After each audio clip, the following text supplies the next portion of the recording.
Course का जो title है वो है इलेक्ट्रिकल या फिर लीनियर सर्किट एनालिसिस। अच्छा, ये इसका पार्ट 1 हम अभी पढ़ रहे हैं, इसका दूसरा पार्ट भी है।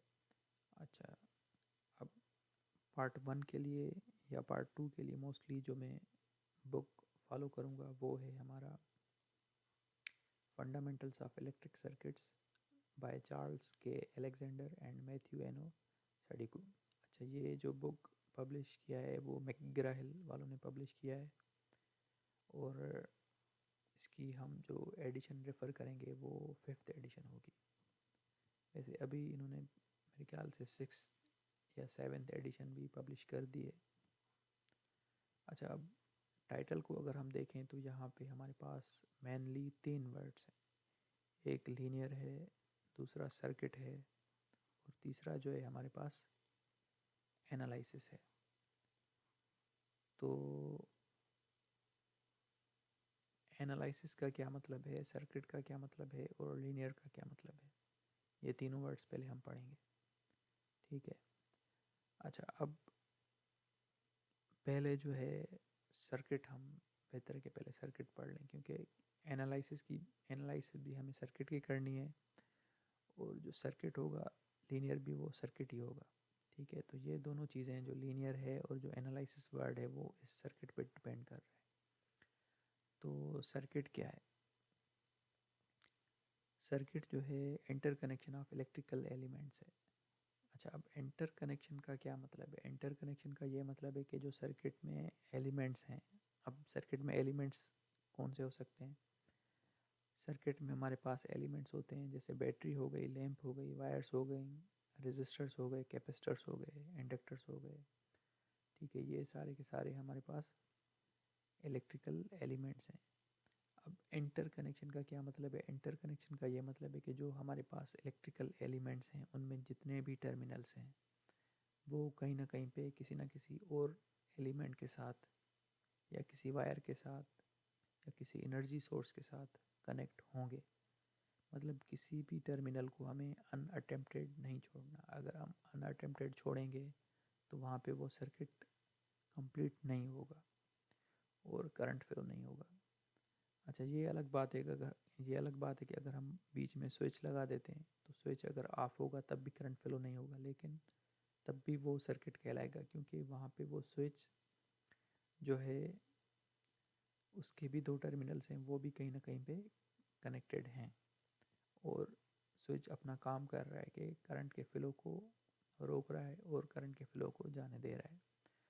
तो इसका मतलब ये नहीं है कि अगर हम स्विच यूज़ कर रहे हैं तो वो जो है स्विच अगर ऑफ है तो वो सर्किट नहीं होगा। लेकिन इस हिसाब से देखें कि जहाँ पे एलिमेंट्स जितने भी हैं उनके जो जो भी टर्मिनल्स हैं वो कहीं ना कहीं पे किसी और एलिमेंट के साथ या किसी एनर्जी सोर्स के साथ कनेक्ट होने चाहिए, तो तभी हम उसको जो है इलेक्ट्रिक सर्किट कहेंगे। अच्छा, अब जैसे यहाँ पे ये एक बैटरी है और ये एक लैंप है, तो ये लैंप के 2 टर्मिनल्स हैं, बैटरी के भी 2 टर्मिनल्स हैं, और आपस में ये कनेक्टेड हैं, तो हम इसको इलेक्ट्रिक सर्किट कहेंगे। लेकिन अगर हम इस वायर से जो है एक यहाँ पे यूँ रेजिस्टर बना लें और इसके दूसरे टर्मिनल को हम अनअटेम्प्टेड छोड़ दें, तो ये फिर जो है हमारा इलेक्ट्रिक सर्किट सही नहीं हुआ। ठीक है, क्योंकि हमें इंटर कनेक्शन का ख्याल करना है कि जितने भी उनके टर्मिनल्स हैं उनको कहीं ना कहीं पे अटैच होना है। अच्छा, अब इलेक्ट्रिक सर्किट का आपको पता चल गया, इलेक्ट्रिकल एलिमेंट्स का आपको पता चल गया।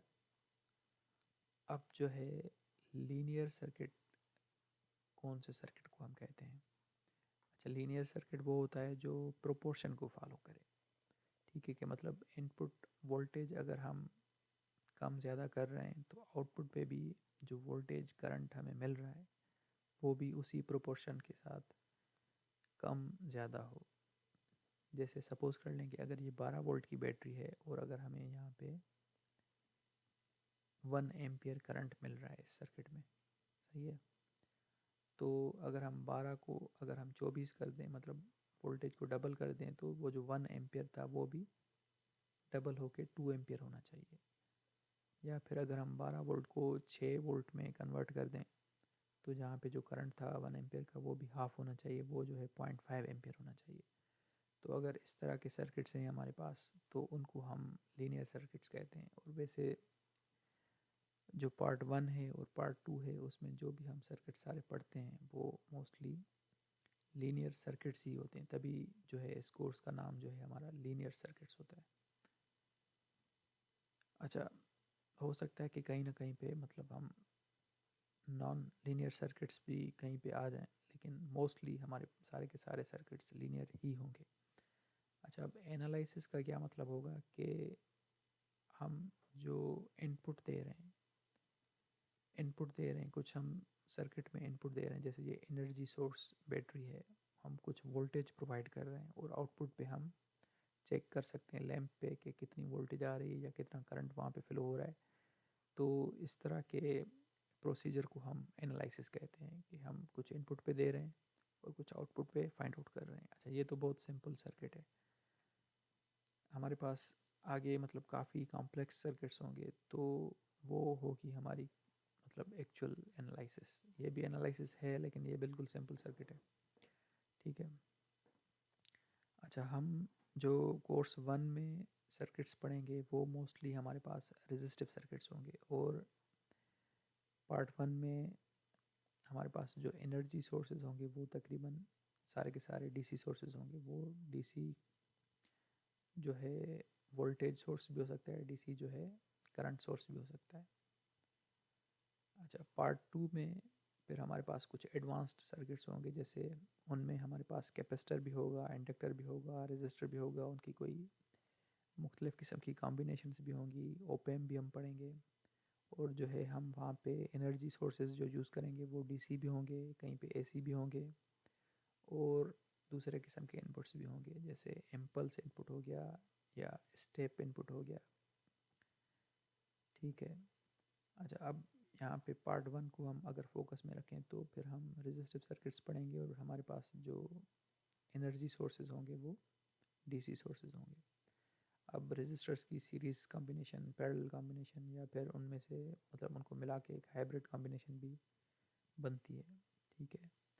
अच्छा, अब कुछ सर्किट्स ऐसे होंगे जिनमें हमारे पास सिर्फ एक सिंगल सोर्स होगा, जैसे अब ये यहाँ पे सिंगल सोर्स सर्किट है, लेकिन आगे बड़े बड़े सर्किट्स होंगे जिनमें हमारे पास मल्टीपल एनर्जी सोर्सेज भी होंगे, वो सर्किट्स भी हम पढ़ेंगे। तो इस कोर्स को हम बेसिक से स्टार्ट करेंगे, जिसमें हम कुछ कंटेंट्स में आपको अभी बता देता हूँ कि क्या क्या हम पढ़ेंगे। जैसे हम स्टार्ट जो चीज़ करेंगे वो हम करेंगे एसआई यूनिट से करेंगे, जो कॉमन 6-7 एसआई यूनिट्स होते हैं हमारे पास वो पढ़ेंगे। वो पढ़ना क्या है, बस मैं आपको बताऊंगा कि ये यूनिट्स हैं और ये फिज़िकल क्वांटिटी है और उनके ये यूनिट्स हैं। ठीक है। उसके बाद प्रीफिक्सेस बहुत इंपॉर्टेंट है कि हमारे पास कुछ बड़े नंबर्स होते हैं और कुछ छोटे नंबर्स होते हैं जिनको हम लिखते हैं in the form of power of 10। जैसे हमारे पास अगर 1 मिलियन है, ठीक है, तो हम इसको जो है 10 पावर 6 लिख सकते हैं। 1 बिलियन है तो हम इसको जो है 10 पावर 9 लिख सकते हैं। ठीक है। 1000 है तो उसको हम 10 पावर 3 लिख सकते हैं। इसी तरह फिर हमारे पास नेगेटिव में अगर छोटे नंबर्स आ जाएं तो फिर पावर 10 का नेगेटिव हो जाएगा, जैसे हमारे पास मिली है, माइक्रो है, नैनो है, पिको है, फेम्टो है। ठीक है, वो चीज़ें पढ़ेंगे। और फिर हम बेसिक डेफिनेशंस पढ़ेंगे, जैसे करंट हो गया। अच्छा, अब करंट जो है हमारा फ्लो ऑफ चार्ज है, जो है रेट है फ्लो ऑफ चार्ज का। ठीक है, विथ रिस्पेक्ट टू टाइम। तो हम चार्ज से पहले हम फिर मैटर पढ़ेंगे, फिर एटम पढ़ेंगे।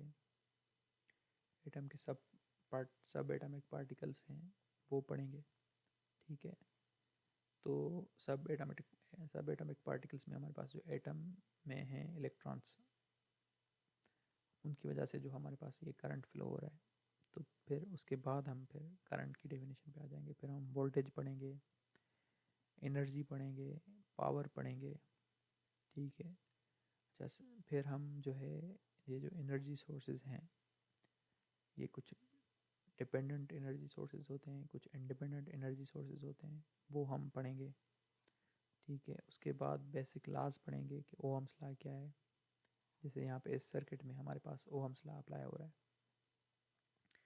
अच्छा, अब ओहम्स लॉ पढ़ेंगे तो क्योंकि हमारे पास रेजिस्टर्स होंगे तो हम रेजिस्टर्स पढ़ेंगे, रेजिस्टिविटी पढ़ेंगे, ओपन सर्किट क्या है, शॉर्ट सर्किट क्या है, वेरिएबल रेजिस्टर क्या है, नॉन लीनियर रेजिस्टर क्या होता है। अच्छा, अब अगर रेजिस्टर को जो है हम 1/R कर दें या रेजिस्टर का इन्वर्स ले लें तो उसको कंडक्टेंस कहते हैं, वो चीज़ हम पढ़ेंगे।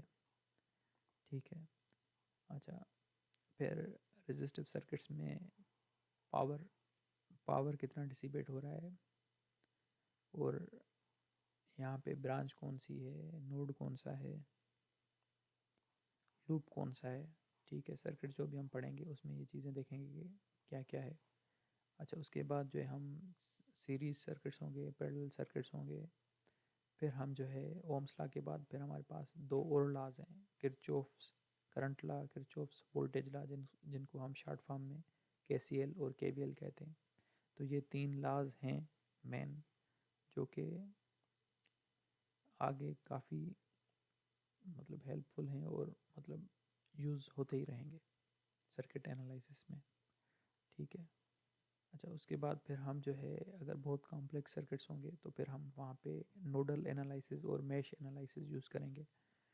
और नोडल एनालिसिस जो बेस करती है वो केसीएल पे करती है, और मैश एनालिसिस जो बेस करती है वो केवीएल पे करती है। अच्छा, फिर नोडल एनालिसिस और मैश एनालिसिस को हम जो है सिंपल वे में देखेंगे कि मतलब उनका शॉर्टकट मेथड क्या है सर्किट को सॉल्व करने के लिए, और जो है उन नोडल एनालिसिस और मैश एनालिसिस में से मतलब कौन सी टेक्निक हम कौन से सर्किट पे अप्लाई कर सकते हैं, कौन सी बेहतर रहेगी। अच्छा, फिर उसके बाद जो ये जैसे यहाँ पे ये वर्ड लीनियर लिखा हुआ है तो ये चीज़ भी हम पढ़ेंगे, लीनियरिटी की प्रॉपर्टी पढ़ेंगे, कुछ सर्किट्स कंसिडर करेंगे, चेक करेंगे कि वो वाकई लीनियरिटी की प्रॉपर्टी को फॉलो कर रहे हैं कि नहीं कर रहे। फिर सुपरपोजिशन है थ्योरम। उसके बाद जो है हम सोर्स ट्रांसफॉर्मेशन पढ़ेंगे। अच्छा, सुपरपोजिशन थ्योरम में ये होगा कि हमारे पास मल्टीपल एनर्जी सोर्सेज होंगे और हम जो है जो लोड या जो कोई एक पर्टिकुलर रजिस्टर होगा या कोई पर्टिकुलर नोड होगा जहाँ पे हम वोल्टेज या कोई पर्टिकुलर ब्रांच होगी जिसमें हम करंट फाइंड आउट करना चाहेंगे, तो सुपरपोजिशन थ्योरम ये कहता है कि अगर मल्टीपल सोर्सेज हैं तो आप इंडिविजुअल सोर्स का वहाँ पे इफ़ेक्ट चेक करें और फिर उन इफ़ेक्ट्स सारे इफ़ेक्ट्स को आप ऐड कर दें तो वो आपका जो है टोटल जो है इफ़ेक्ट होगा due to all sources present in that circuit. अच्छा, उसके बाद जो है हम सोर्स ट्रांसफॉर्मेशन पढ़ेंगे कि सर्किट्स होते हैं जिनमें हमें जो है कभी कभार वोल्टेज सोर्स की जगह पे करंट सोर्स चाहिए होता है कि एनालिसिस में जो है हमें आसानी होती है, तो फिर हम सोर्स ट्रांसफॉर्मेशन पढ़ेंगे कि वोल्टेज सोर्स को करंट सोर्स में किस तरह चेंज कर सकते हैं या फिर करंट सोर्स को वोल्टेज सोर्स में किस तरह चेंज कर सकते हैं। अच्छा, एक कॉम्प्लेक्स सर्किट है तो उसको हम सिंपल किस तरह कर सकते हैं, उसके लिए फिर हमारे पास दो थ्योरम्स है, थेवेनिन्स थ्योरम है, नॉर्टन्स थ्योरम है।